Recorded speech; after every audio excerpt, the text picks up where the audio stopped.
Sabe, quando a gente pensa em Aquiles, a imagem que geralmente vem à cabeça é a do guerreiro perfeito, né? Uma máquina de combate, invencível. Mas a verdade é que por trás da lenda tem um personagem muito, mas muito mais complexo. Um homem movido por fúria, por amor e por uma busca quase desesperada por um lugar na eternidade. Bora mergulhar na anatomia desse herói? E o mais curioso é que a história dele na Ilíada, o grande épico, não começa com um ato de bravura, não. Começa com uma pergunta. Uma pergunta que ecoa há séculos. Por que o maior de todos os guerreiros gregos, bem no meio da guerra de Troia, simplesmente cruzou os braços e disse: "Não luto mais"? A resposta para isso revela absolutamente tudo sobre ele. E tudo começa exatamente aqui, com a cólera, uma fúria tão gigantesca, tão monumental, que virou literalmente a primeira palavra do maior poema épico do Ocidente. Imagina o cenário. O acampamento dos gregos está um caos total. Uma praga misteriosa, enviada pelo deus Apolo, está simplesmente dizimando o exército. E por quê? Porque o comandante supremo Agamemnon ofendeu a Deus diretamente ao se recusar a devolver a filha de um dos seus sacerdotes. A partir daí, a crise vira uma bola de neve. E muito rápido. A peste obriga todo mundo a buscar uma resposta. Aí vem o adivinho Calcante e aponta o dedo na cara do chefe. A culpa é do Agamemnon. Pressionado, ele até concorda em devolver a moça, mas exige uma compensação. E num ato de pura arrogância, ele toma para si a Briseida, que era o prêmio de guerra do Aquiles. E faz isso na frente de todo mundo, uma humilhação pública devastadora. E aqui é importante entender uma coisa. A reação de Aquiles não é uma raiva comum. Os gregos tinham uma palavra só para isso, menes. Pensa numa fúria de nível divino, sabe? Daquelas que não querem só dar o troco, mas aniquilar completamente a causa do problema. É a fúria dos deuses. E o Aquiles, como semideus, sentia isso na pele. Naquele momento, ele sentiu que tiraram dele a única coisa que importava, a sua honra.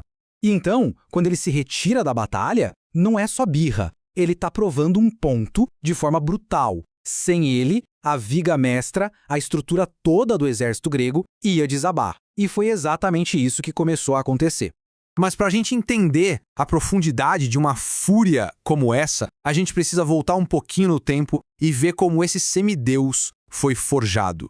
O grande drama da vida de Aquiles é um paradoxo. Ele é filho de uma deusa, Tétis, e de um mortal, Peleu. Isso deu para ele uma força, uma beleza, uma vitalidade fora do comum, mas também o condenou a um destino mortal. Ele vivia nesse conflito constante com um pé na imortalidade dos deuses e o outro na cova dos homens. Então, como é que um semideus que vai morrer um dia consegue a imortalidade? A resposta para os gregos era uma palavra: Kleos, a glória eterna. A profecia deu a ele uma escolha bem clara: ou uma vida longa, pacata e totalmente esquecida, ou uma vida curta, cheia de batalhas, mas com um nome que ecoaria para sempre. Para ele, isso nem era uma escolha de verdade. O Kleos valia mais do que viver. Só que a mãe dele, a deusa Tétis, não aceitava isso de jeito nenhum. Ela era completamente assombrada pela ideia da mortalidade do filho e fez de tudo até o impossível para tentar desafiar essa profecia e proteger ele.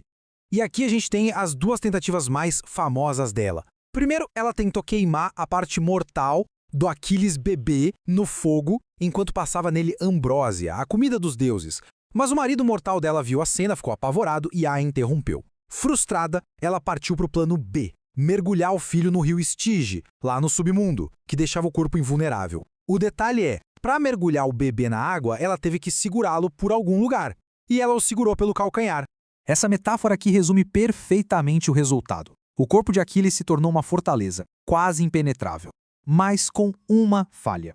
Uma única, minúscula falha. Um ponto vulnerável que, ironicamente, acabou selando o exato destino que a mãe dele tanto tentou evitar. Ok? Com essa origem toda em mente, agora a gente consegue analisar a psicologia super complexa por trás dessa lenda.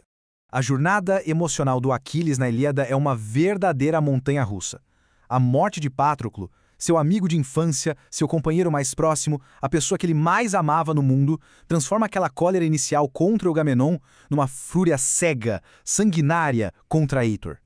Ele mergulha num luto tão profundo, tão desmedido, que choca até os deuses, até que um encontro totalmente inesperado muda tudo.